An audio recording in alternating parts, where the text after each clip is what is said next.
In this video, I'm going to show you how to file micro entity accounts to Companies House if you are a limited company and a small business owner. Welcome to the online demo for filing micro entity accounts. Filing online is the quickest, easiest and safest way for you to file your accounts. This demo is intended as a guide only, so please ensure that when you file your accounts, you use your actual company's information and figures. To begin, you will need to log in and authenticate in order to use the service. We are using a dummy account for this demo. This screen will appear after you have successfully logged into the Companies House web filing service.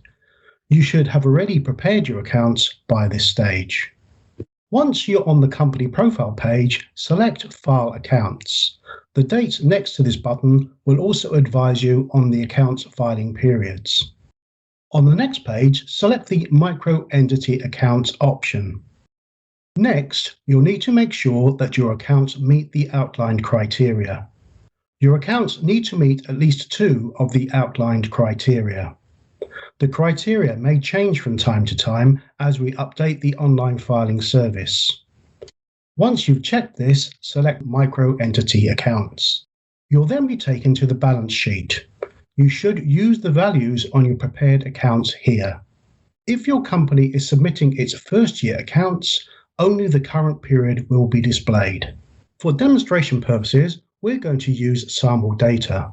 Enter a value into the field called up share capital not paid. The value should also be entered into the capital and reserves field.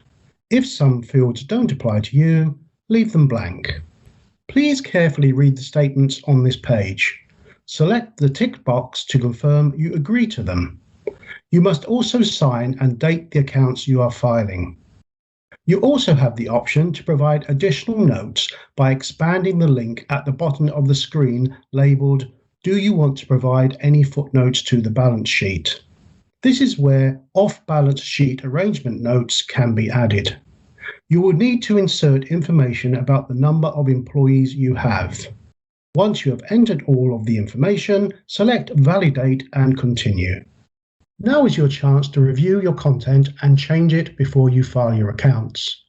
If you want to go back and make changes, and you'll need to reconfirm the information submitted from there onwards, you can download a draft unsigned copy of the accounts for you to review and save. When you're ready, select the Submit Your Accounts button and they'll be submitted to Companies House. You will then be presented with a submission confirmation page. Make a note of the submission number in case you have a query. You will then receive 2 emails, the first to inform you that the accounts have been received and the second to say they have been accepted or rejected. And that's it. Before you log out, don't forget to sign up to the Companies House email reminder service and we'll tell you when your confirmation statement and accounts are due. You can now sign out.